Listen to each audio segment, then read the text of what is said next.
So, second, I got to stop. And welcome back to Global TV Talk Show. As you could see, I'm not in my office. I'm hitching a ride here, waiting for cars to come by. And this is in Temecula, uh, which is a suburb, northern suburb of San Diego, about an hour north. And this is Highway 79, which exits to the east off of I-15. And we take this road up over the mountains, which you cannot see in this picture. We go up about 5,000 feet and go to what's called Paradise Valley, which is in the shadow of big mountains around Palm Springs, California. We go over the mountain and down into Palm Desert, where we have a vacation home. So one day we were riding along this road and came across this scene and we stopped a little bit further down and came back and then saw the farm, the ranch that the sculptor owns and lives and where he develops these artifacts, these things that he sells.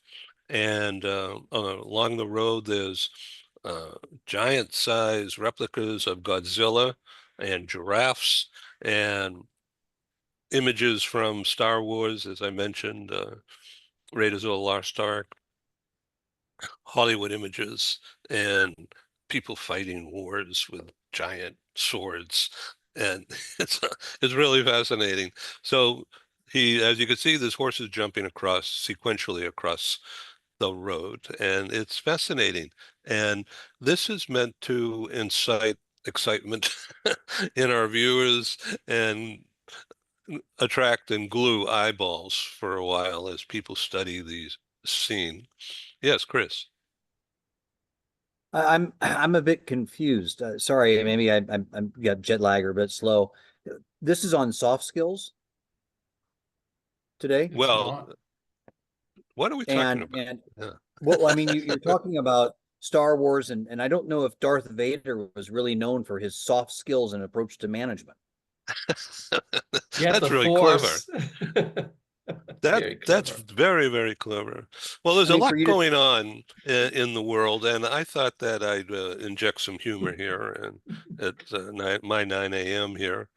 Um, so I would like to throw this open for discussion about negotiating and dealing with people who are not your friends and but could be, and people who have something that you want, and people who are perhaps afraid to do business with me or you or anybody.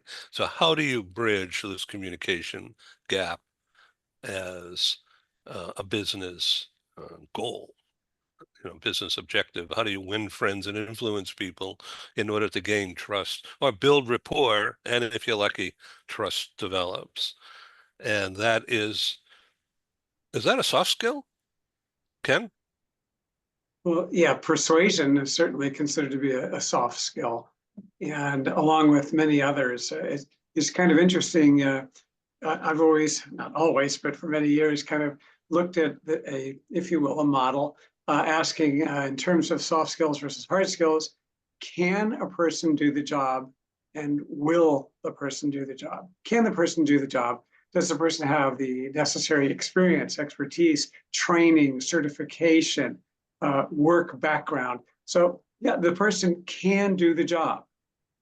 Will the person do the job is when we enter into soft skills. Does the person have the motivation, the drive, the persistence, the work ethic, the empathy, the interpersonal skills? All of that will not really show up with all those licenses and degrees and expertise the person has. So when we try to understand people, we want to look at them from that standpoint. Will the person do the job? And can the person do the job? It's really two factors. And if we just are hiring or promoting based on whether people can do the job, we're really missing out. It turns out that when people struggle or even fail on the job, it's more likely to be because of the soft skills than the hard skills. That they'll have that technical expertise, but it's what you're talking about in terms of working with others, persuading, communicating, listening, empathizing, all those factors. They don't show up on a resume. You know, I had 4 years of empathy at such and such. It's not out there. And we have to determine that and try to understand that. And then you go further then in dealing with, you know, trying to build relationships with people. You know, we get into listening, observing, communicating, trying to understand where that person is coming from. That's where the empathy, if you will, emotional intelligence really comes in, and understanding ourselves so that we can better understand and deal with others. And you use the word trust, and that's critical to the persuasive process. People like to be able to trust others with whom they're working. If we can build trust through that understanding, that helps. And it certainly helps in the persuasive process.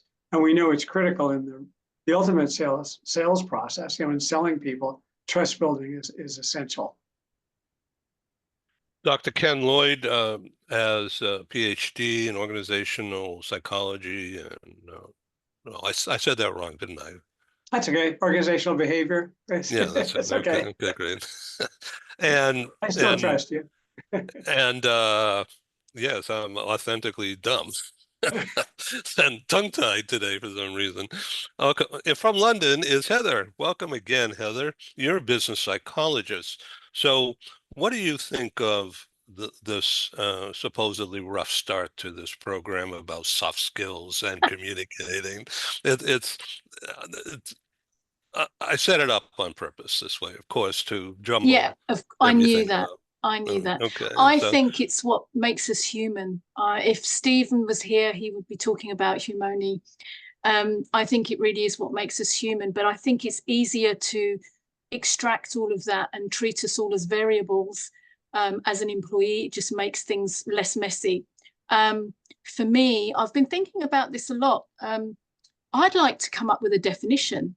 I'd love for all of us today to come up with a definition of what soft skills means, especially because Christian's from Germany originally and lived in Switzerland and is in America.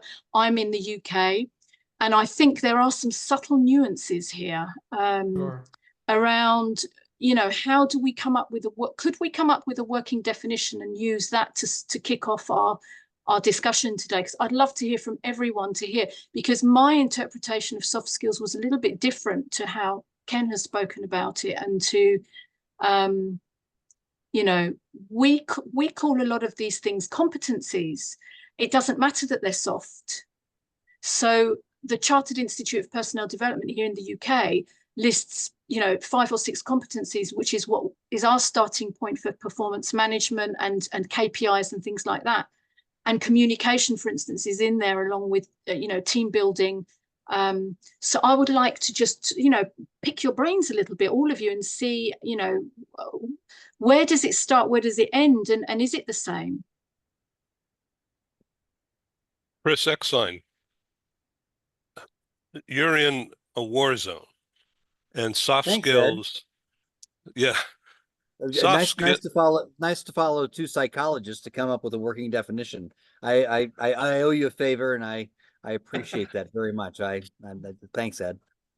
Yeah, it's just I lost consciousness. I didn't know what to do. Okay, Chris. The fact of the matter is you're in, it doesn't look at in this picture the setting where you are, but there's terrible things going on where you are, not too far from where you are. And, you know, in today's news, there's pictures of a Ukraine drone slamming into a high-rise in suburban Moscow. That is certainly going to bring more pain to Ukraine in response. And how do people think about soft skills, Chris, Well, I think when they're under duress and attack?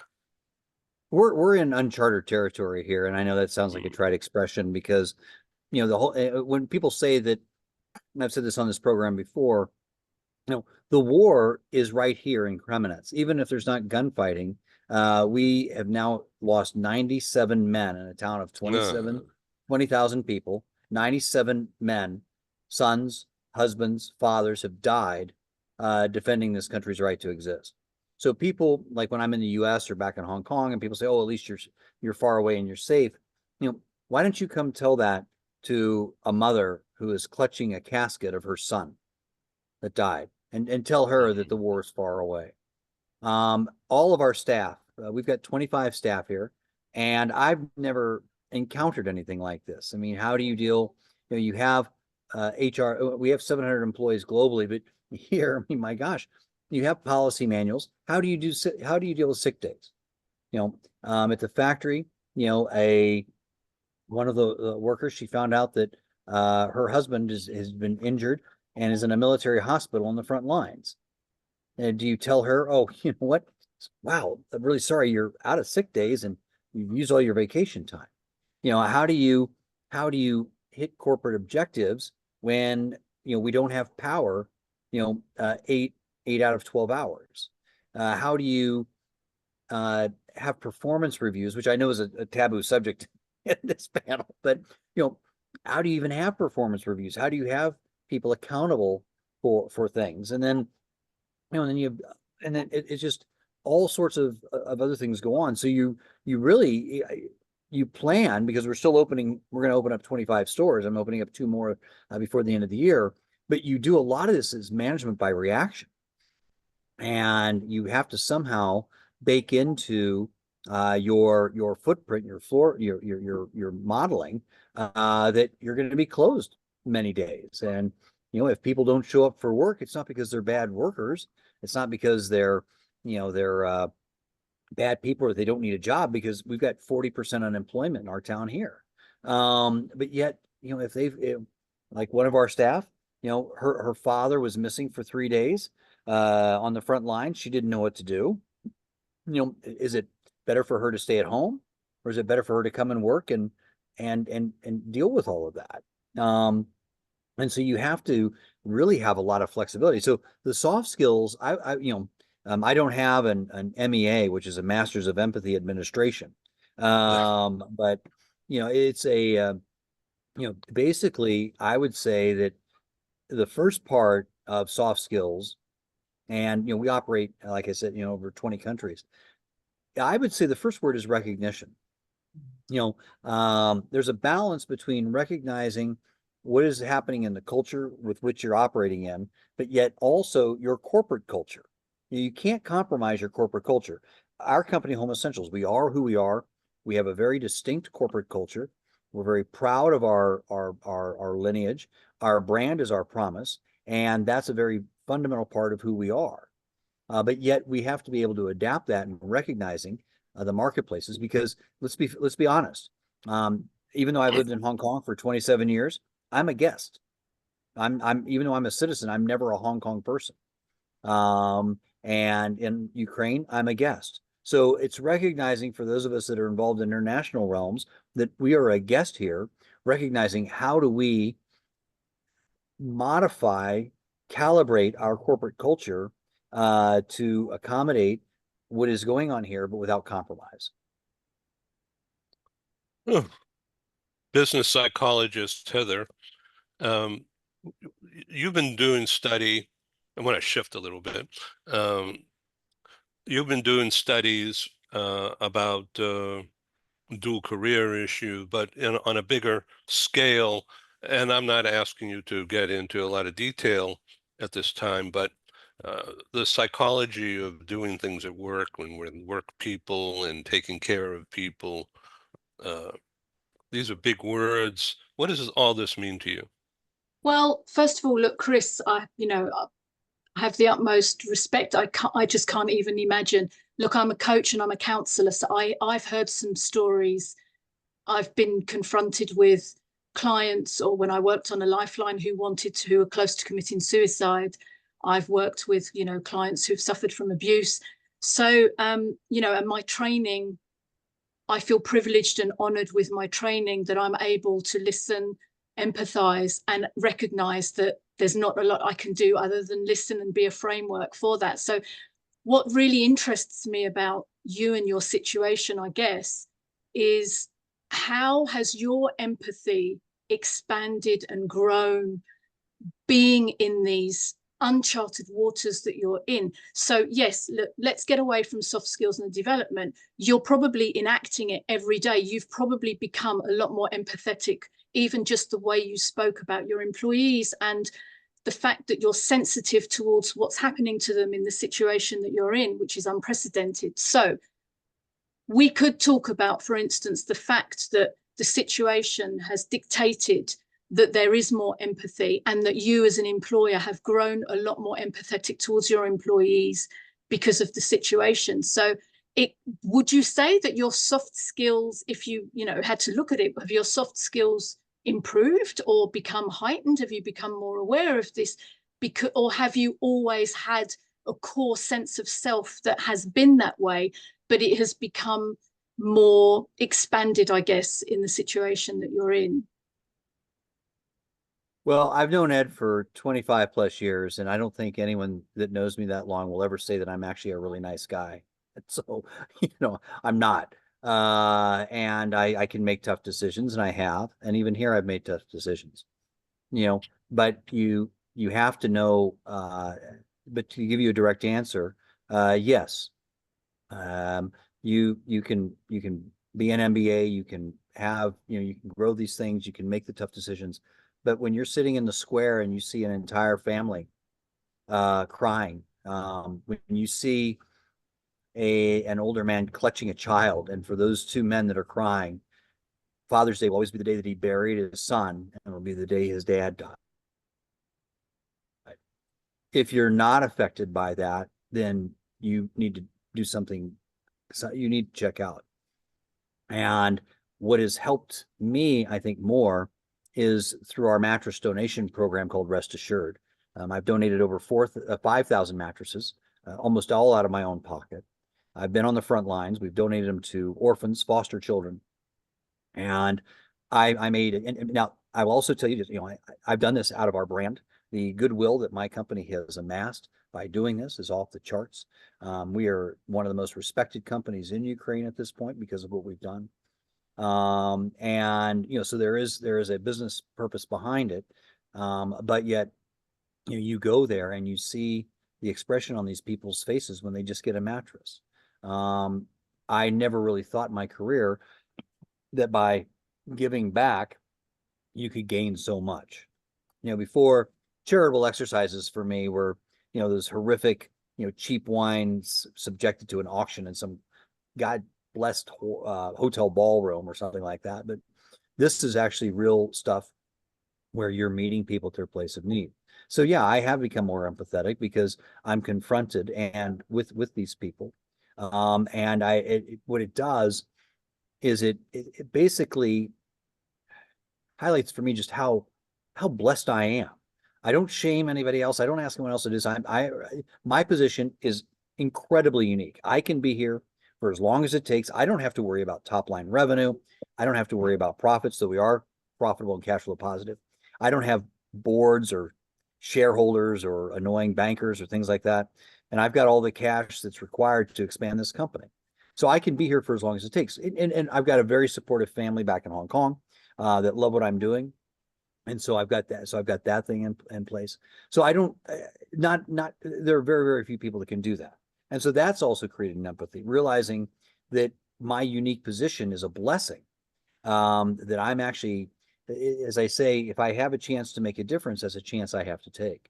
And so that has softened my management style. It's probably made me more accommodating for excuses than I would be. And also, it's been a long time since I've been a store manager. So, it's a lot easier sitting in a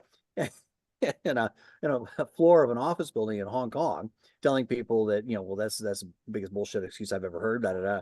And when you're there, it's like, well, okay, I guess, yeah, I mean, that makes sense. I mean, and so, so I've actually, I don't want to say evolved, but I've learned a tremendous amount, that I've probably forgotten in the past 20, 25 years.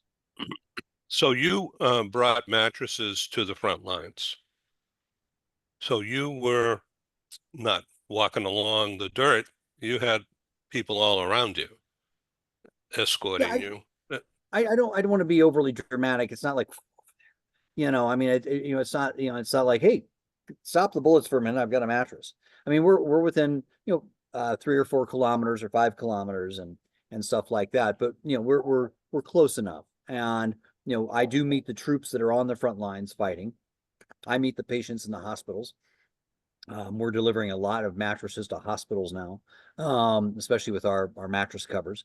And and those mattress covers, by recognition of the doctors, have said that we're saving lives. And I think that's possibly the highest compliment of my career.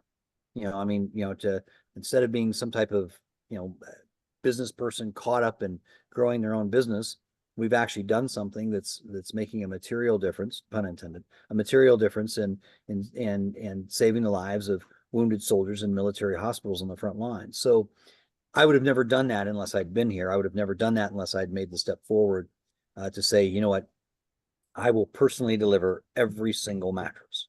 And that was a conscious decision I made. And Heather, one of the reasons was because of my experiences in Iraq and Afghanistan and South Sudan and other places. I said I wanted my actions to be my statement.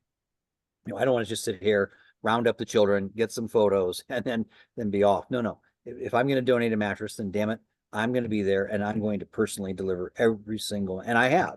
I've delivered all 5,000 mattresses. Now, not all of them to the front lines. Sometimes the troops have come and gotten them from the factory, blah, blah, blah. But I have personally been there to deliver and touch every single mattress. And I think that when you were talking about soft skills, we also have to talk about the communities that we interact with. It's not just our companies and our corporate cultures, but what do people in the community think of your company? And that's something that I've learned a tremendous amount. I mean, the fact that we are there, the fact that I'm here, I keep coming back. That to the people in Ukraine is a very powerful statement. I don't have to be here. I have an American passport and I can go across that border at any time. Ukrainian men cannot, unless they're my age, it's 60 or over. But it's what I'm getting at is sometimes the most powerful statement I can make is that I'm still here. Everybody knows that I've got options, but yet I'm here because I choose to be here. Chris, thank you for joining us again. Why don't you just tell our audience and everybody on screen quickly about your background and your involvement, and why are you here on this show?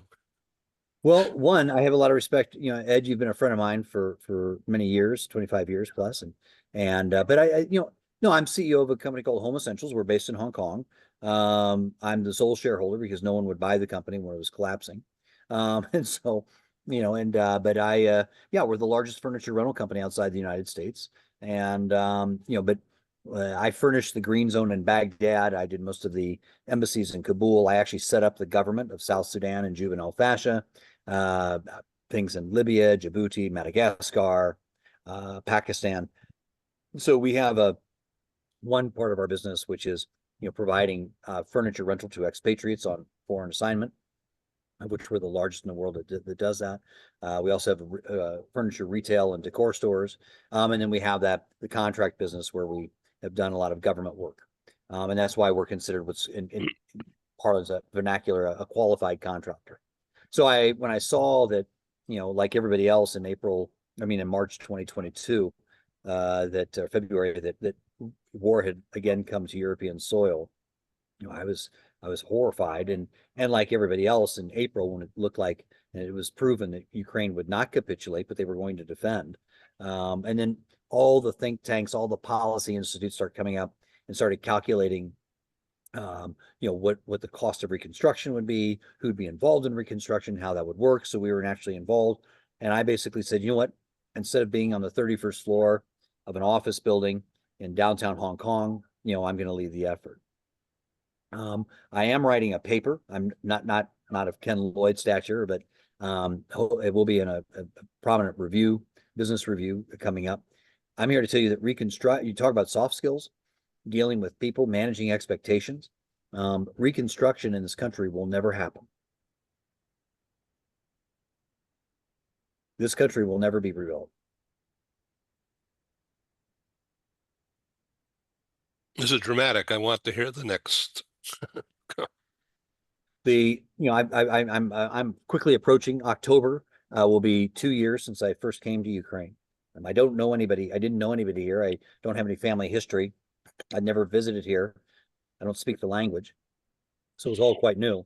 But when people think of Reconstruction as what we were involved in Afghanistan and Iraq or South Sudan, Libya, that won't happen here. And there's many reasons behind it.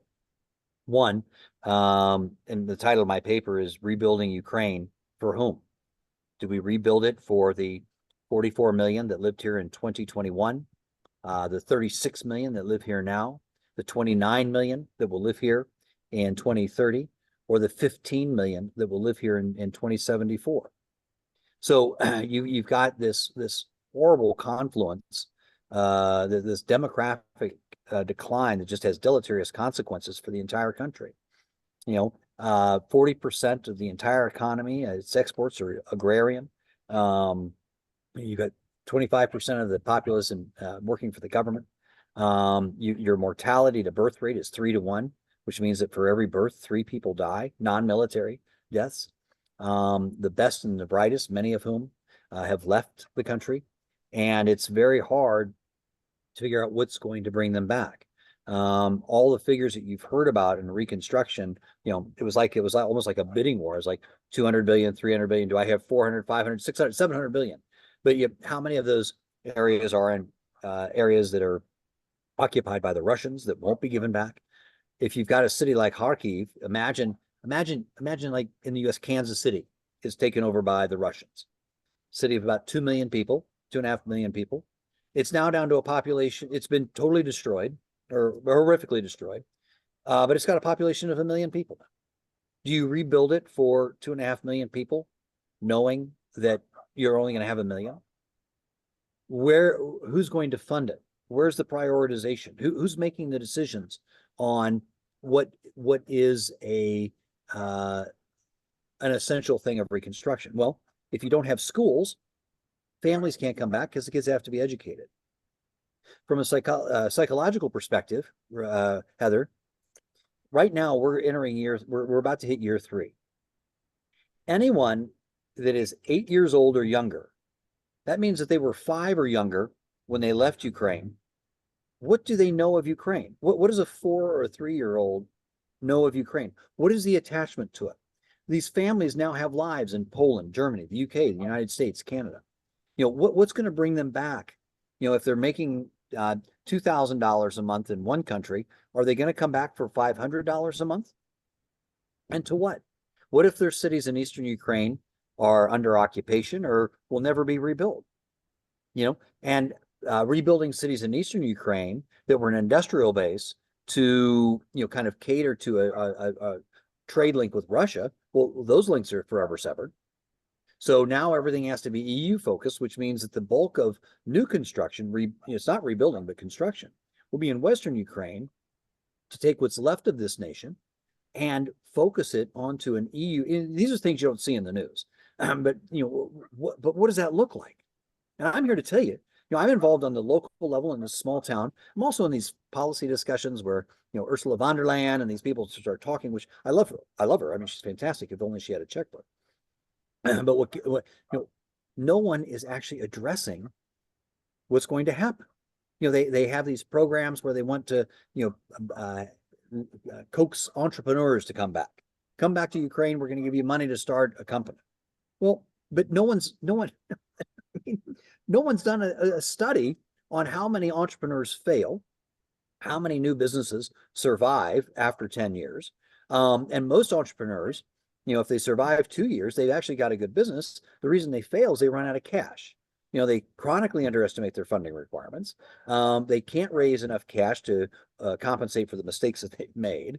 And if they already get one tranche from the government, they're not going to do anything else. And I was on a policy call earlier today, a Zoom call, and I said, you're going to give money to these entrepreneurs. Great.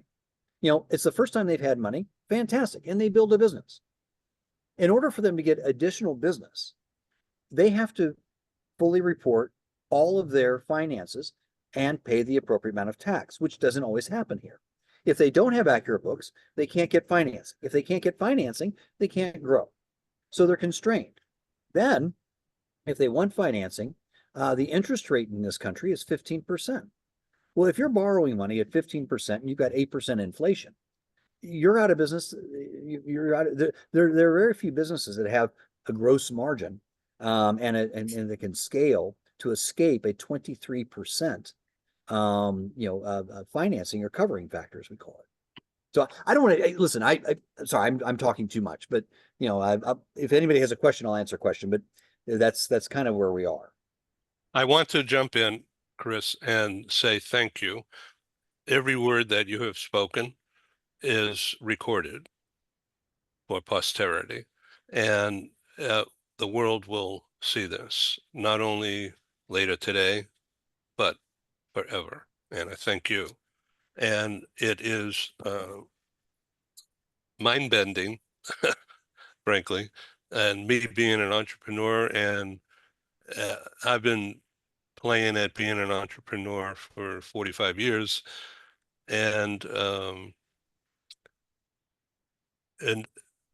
is never ending where the next sale is going to come from. Wondering about that, and dodging bullets and arrows. And I applaud what you're doing, and whatever I can, the only thing I could do to help you is positive public relations, and that's the purpose of this program. Eric, welcome again. Please tell these good people on the show and our audience out there for our posterity, because it's recorded now, and about your background and why we're blessed to have you right here. No, seriously, I don't mean to butter you up. This is so diverse, this group, and it just came together. I'm the link, but you're here. You're too kind. So, well, I'm Eric Shen. I have a mix of a background. I started my professional background. I was an architect, and I also went to study construction management.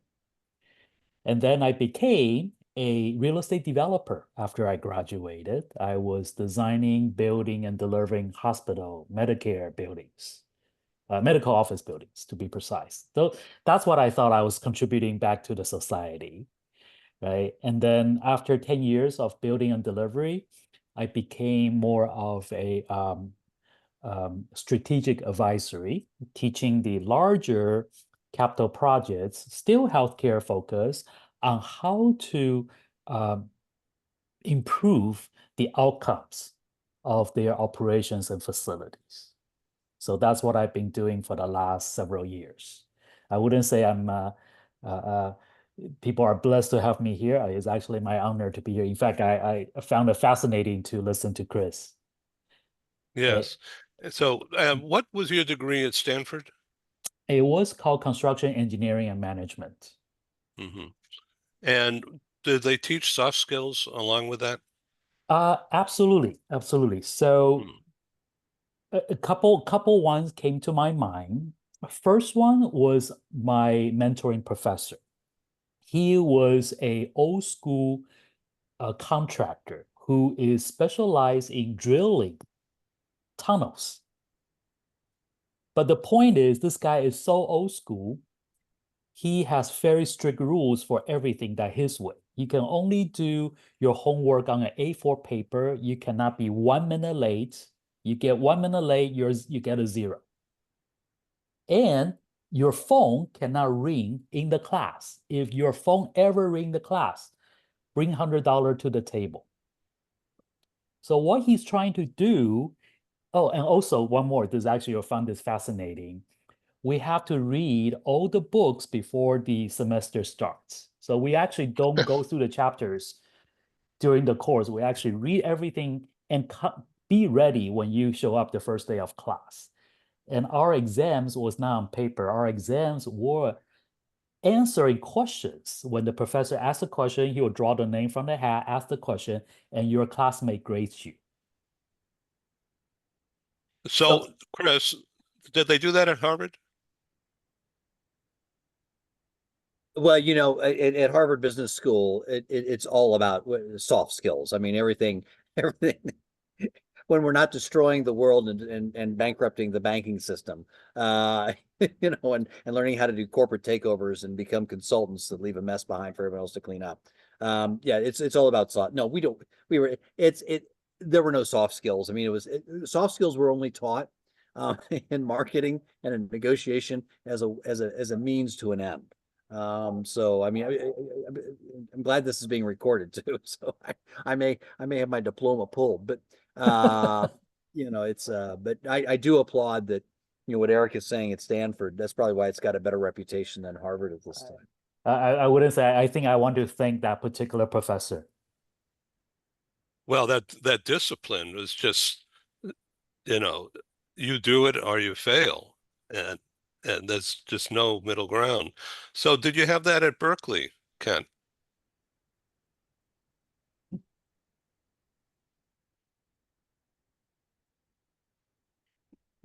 Unmute. Oh. Oh, okay. There. No. Oh, Yeah, okay. Now. no. Yeah, it was fighting me. It was, yeah, well, Berkeley in the 60s, when I was there as an undergrad, yeah, you would find if you will, the soft skills and or competencies, as Heather mentioned, because soft skills are included when employees are assessed in terms of their performance. You look at agility and cooperation and interpersonal skills also. So they're there. They're all part of the mix. At Cal, I found soft skills coming in through the psychology classes that I took. Had some excellent professors up there that would really focus on that and help in terms of understanding what's going on beneath the surface. So I'd say yes, but as an overall culture, soft skills, probably a lot going on there because there was so much focused on, if you will, it was then the free speech movement and trying to get deeper into the issues of the day that frankly sounded more aligned with the way that Chris was describing some of the focus on what was then called the military industrial complex. So yeah, Berkeley had that going on as well as a balance. And we had business school there that was, I think it might have just been converted over to Haas or shortly after that in terms of its name. Terrific business school, but even in those classes, there were, and it's certainly business schools today, classes in behavioral science, trying to help the undergrad business students and MBAs learn more about effectively dealing with people and gaining more self-insight as well. So I didn't go to an Ivy League school, but my relatives did. So, but I went to a very practical small private college in central Massachusetts in the countryside, and I majored in marketing, and as you could tell, that's what I've been doing all my life. But at that class, Ken, that I talked to you about a month ago or two, about marketing myopia, that's where that came from. And that guy was an old Harvard prof, and he came out of retirement to teach students at this little college that I went to. And Drucker, is that his name? Yeah. Peter Drucker. Yeah, right. That prof was a student of Drucker at 100 years ago or so. And then he just taught me and the whole class about all of that. Okay, so that's the link. And so me learning soft skills at that time was about how to convince people, how to persuade people, get them to say yes and buy something. And straight line, no bullshit. Buy it. Now, how can I twist your mind and manipulate your mind to believing that this product is going to help you? So buy it. Very practical, no science. Oh, well, that was a science, but there was no fancy language connected with it. Okay, Heather, back to you. And you've got a big thing going, which I'm not going to ask you to get into, but I'm going to tempt you.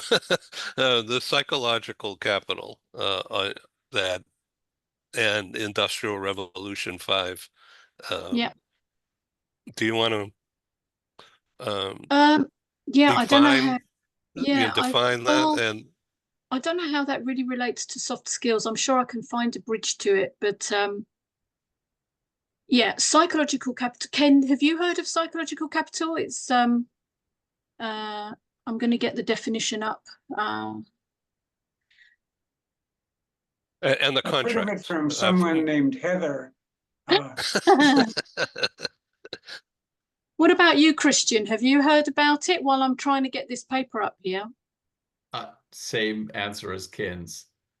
First time I came across it was through you, Heather.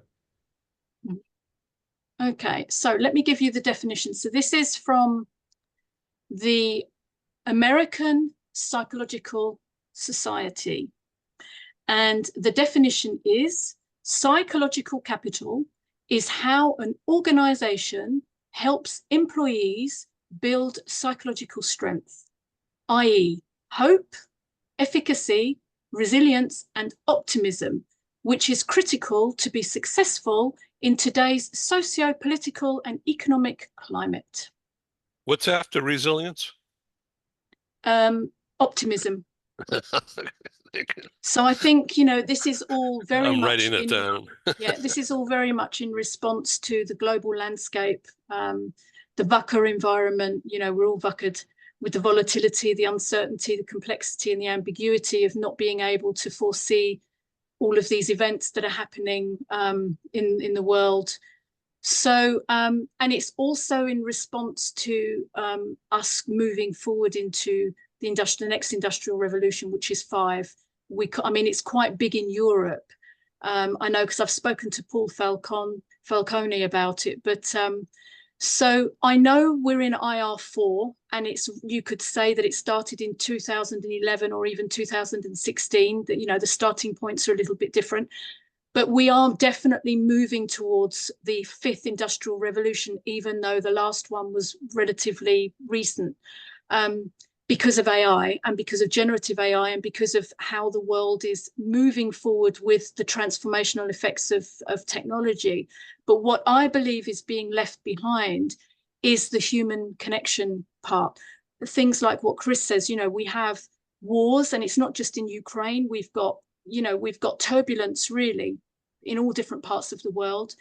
And we're living in a world that is where technology has the potential to really transform and bring efficiencies and cost containments but is it really bringing the human element along with it? So that's where perhaps you could bring the soft skills in, and psychological capital, if you will, is the new forward-looking approach for an employer to take care of its employees by instilling more hope and optimism in what it is, in our purpose and what we're working towards. So that's where I feel it could be positive. But is it going to gain any traction? It's pretty new. It's a pretty new thing because we have psychological safety. We have all these other things with psychology, but they're now calling it psychological capital. So is it just a new trend?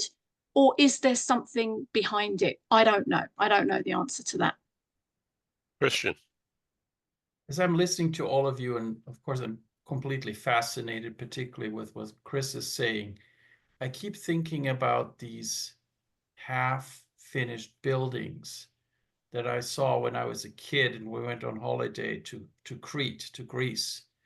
And as a kid, I couldn't understand why they were just abandoned, why they were just half-finished.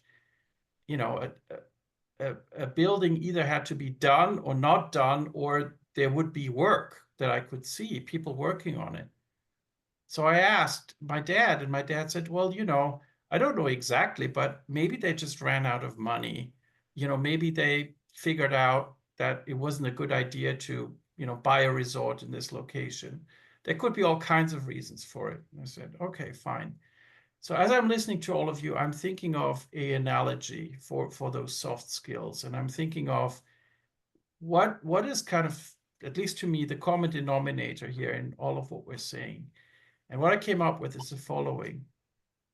If you're completely goal-oriented and you're efficient and you're among the lines of what Eric talked about or what Chris talked about, you're just looking at the results, you end up with a building that has probably a strong foundation, and there definitely will be a structure around it, but there won't be any walls, because the walls, to me, that's the soft skills.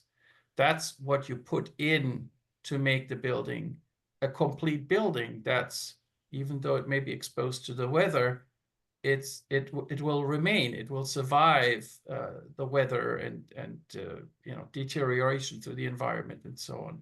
Without the walls, the building cannot really function as a building.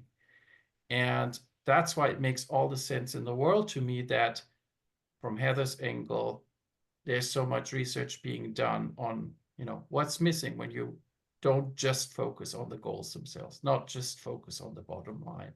Or what Chris is saying, how with the sick days, that really hit home. You can't just throw the employee handbook at your employees. It won't work. Will you be able to reach your goals at the end of the day? Probably not. You'll have a half-finished building. So I think there has to be a mix of both for the building to stand.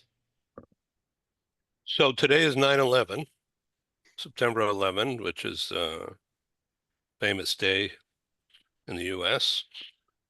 And the soft skills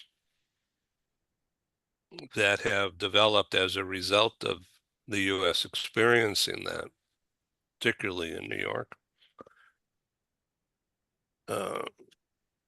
I don't even know what to say. It's a no-brainer. Let's turn the topic to something else for a couple of minutes here. And I really thank you for your time here today. Moving people around on purpose for business is really expensive. Chris, do you think the relocation industry is going to survive the way we see it today? Chris or Christian? You'll get probably two very different answers. Okay. I like Christian, to know you go first. Oh, okay. Well, I bloody well hope so. I'm in the relocation industry, so I hope that yes, I hope we will survive. I hope that there will be a demand for our expertise. I hope that there will be people that are being moved and can't just be moved through the cheapest possible program, for the reasons that Heather is devoting a big part of her life to. And I think that at the end of the day, we will have to exist. In whatever fashion that is, I don't know, but I'm being as optimistic as I can be. Personally, I think the relocation industry will survive, but not in its current form. I think that there'll always be a need to have people relocate, like from Hong Kong to Ukraine, for instance. There's an opportunity, and they'll find a person to fill that shoe. Okay, but I also have learned the hard way, and now it's turned out to be exciting, how to do this. Sure. This is a business. This is a product, this talk show. And it's a way to communicate effectively and beautifully at hardly any cost. There's a lot of personal cost and risk, and that needs to be compensated for. But it's not the same world. It's a different world. And there's going to grow new meanings for what we're doing here today. And I don't know what the words are today, other than it's unscripted Hollywood. It is a way to tell a story, to share ideas and to motivate and to teach for learning. Just look at the success of YouTube as its own product. There's so much stuff on YouTube. It's overwhelming. But it's a university for the taking. You just don't have the teaching about how to learn from it other than just sit and watch. Okay, how do you apply what you're learning on YouTube or through this program? That is a future product. And I don't have that yet, but I'm going to think about it. You know what I've learned from doing the show starting 4 years ago? This past March was the 4th anniversary of me doing these shows as a result of COVID crashing my live conference business. And but that wasn't the first disaster that befell me in business as an entrepreneur.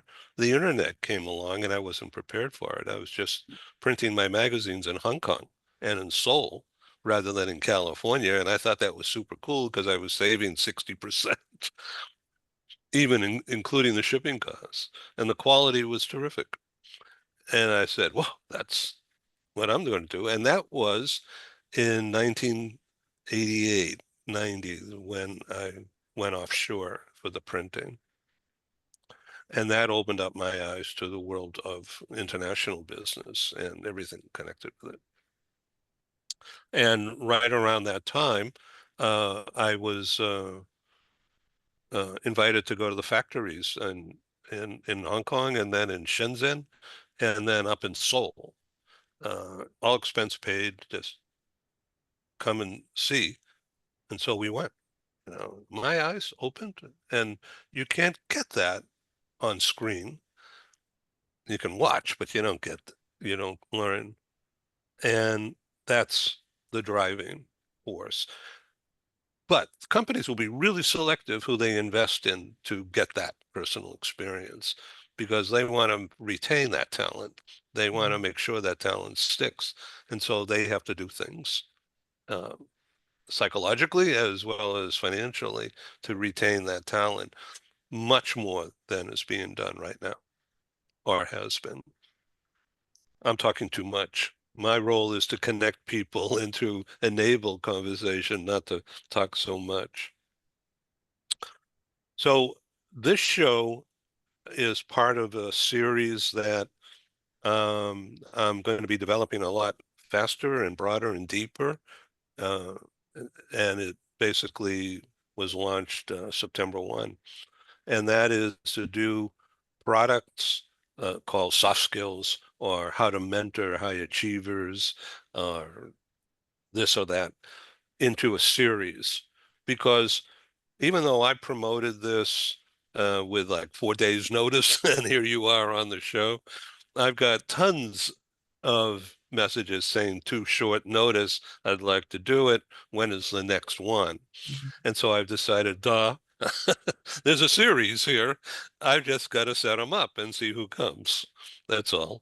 And so that's what we're going to be doing. This theme of soft skills and everything connected with it is now a series. So I don't think it'll be weekly, but at least one a month, maybe more. And then these other programs like the Medical Health and Wellness Show, that has become a series, and so on. So more about all that later. As we come to a close in the next few minutes, I want to go a little deeper about teaching soft skills. My natural inclination, Heather, is to go to you because you're a woman and we're not. And so, historically, it's always been a female expertise, but not necessarily so. So would you mind starting us off in a conversation about what I'm blabbering about? Well, it's funny you say that. Let me tell you a little story. I think you're going to like this one.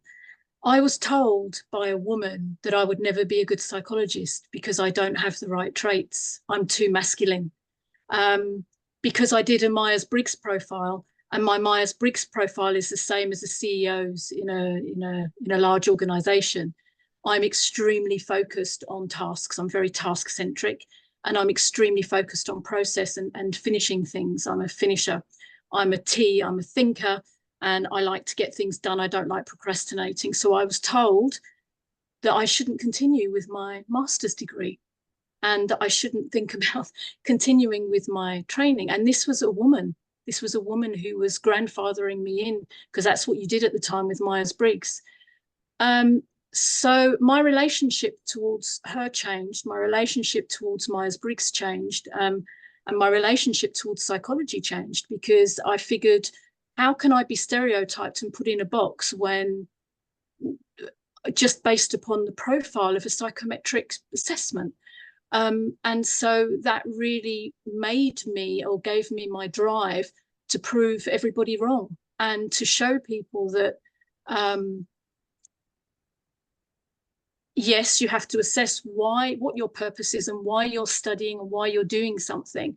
But I'm not going to be told by someone who doesn't even know me what I can do in my future career. And it sounds horrific now, but at the time, it really impacted me. It has the same kind of impact as if you remember the negative things that were said to you by teachers at school. Yeah. You rarely remember the positive things that teachers say, but you remember a throwaway comment your father or mother said about your size, or about you not being good at this, in comparison to your sibling, the same as you do about whether you're good at a subject at school or not. And this had a tremendous impact on me. I'm a woman, and the archetype of a woman is to be nurturing. And I'm not nurturing. Does that make me less of a woman? I don't know. But what I found with my soft skills was that I work on them.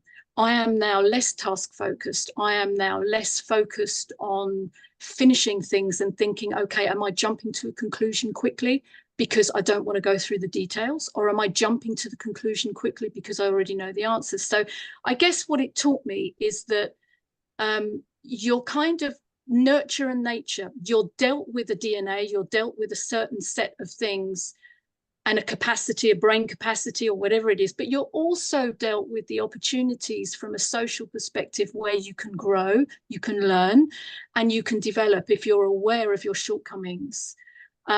So when you said, as soon as you said, Heather, you're the only woman on here and I should be in a certain way, it kind of pressed that button, Ed. And that's probably why I am the way I am, why I'm successful in the way that I'm successful, and why I'm very different to other psychologists that you might meet. That's brilliant. Thank you.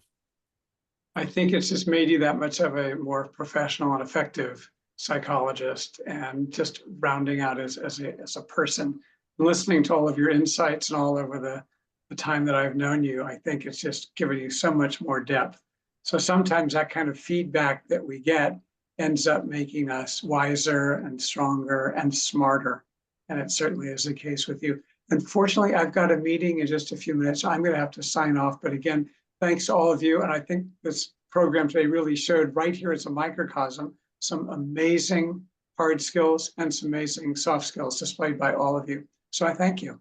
But I have to run. So thanks to all. Be well. Right. Thank you. Thank you. Thank you, Eric, for participating. And Christian, I look forward to the show where we're going to talk about your slide about how to mentor.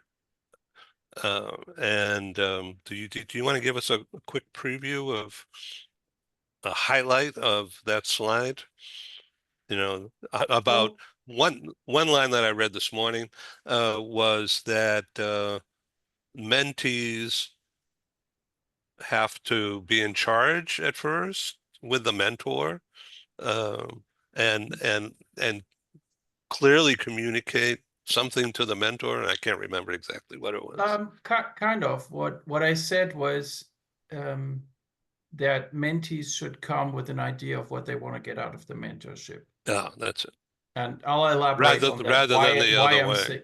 Yes, and I say I'll explain why I think that, and it's based on, what I've been taught and experienced. But yes, that's what I put in there. And yeah, I look forward to it too. It's going to be great to really have a series and keep going with that topic. I think it's going to, of course. Yeah, I think it's going to build an audience. I don't know how fast it'll grow, but it'll certainly broaden out. Particularly the idea of taking this show, this particular topic, and of course others, and doing a European centered show. In other words, timing it like this one started maybe a little bit too late, not my 9 a.m. California. I think we should start it perhaps 7 a.m. or 7:30, even earlier, to get Europe involved in the product. Or we could just start it at on purpose a midday Europe, so we could attract Dubai, India also. And then another show that will start like 4 p.m., 5 p.m. California, and that will make it 9 a.m., 10 a.m. in Asia next day. So, and then it's different audiences, and then we'll have a library of all these different people and opinions under the same umbrella topic. I think that's where the value, education value, and maybe even economic value of advertising or sponsoring or owning it. I haven't figured it out yet, but I'm working on it. Okay, Eric, just for the audience sake, just so they understand, how did you come up with the idea of you're going to be an architect and then you're going to be a real estate developer? I mean, was all this self-funded, or did you just happen to run into venture capitalists at Stanford? No, that's a good question. So, as you recall, I said I studied construction engineering management. And at school, I ran into a classmate. He's an engineer by training and an architect.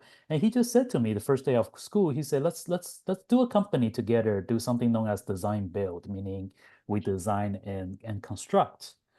And we actually really started doing that after we graduated. And as we were forming our company, one thing came to our mind was, hey, if we can gather some money, gather some investment, if we go out buy a piece of property, we're actually developers. And if we and at the Stanford program, our mentoring professor keep emphasizing the importance of integrating our skill set. Integrating. So we have this idea to integrate real estate development with design and construction and owning the property, like asset portfolio management. So that became our business model. So Say that again, integrate what? integrate real estate development, design and construction, and then portfolio management. So in other words, we started a REIT, REIT, Real Estate Investment Fund Trust. And that was your investment vehicle? That was our investment vehicle, yes. Yeah, And I mean, meaning that would attract, there would be a fund that you sell shares in it or something. Exactly. You can sell, you can say shares is actually memberships in the Membership. So that's a good word. Oh, it's the We legal haven't heard that term. before. Yeah. Yeah, you set up these, you have the REIT on top and you have these different LLCs underneath to own each property. And depending on how much you, investor, buy into the LLC, hence the term membership, it's based on percentage of your investment. Fascinating. That could Chris. be a whole other series, yeah, Ed. Yeah, I know. Jeez, it's great. So, when were you at Harvard? In the late 60s, early 70s? Yeah. I was there when Andy Williams was performing in Cambridge. Hey, everyone, I have enjoyed this so much. Christian, it's great to see you, Eric and Heather. Ed, thanks for Yes. putting this together. I've got to run. I see it's but, getting dark. Yeah. Well, yeah, there's not a it's not a curfew, but I do have I've got something at 8:30 our time that I've got to address online. So listen, guys, I hope Thank to you.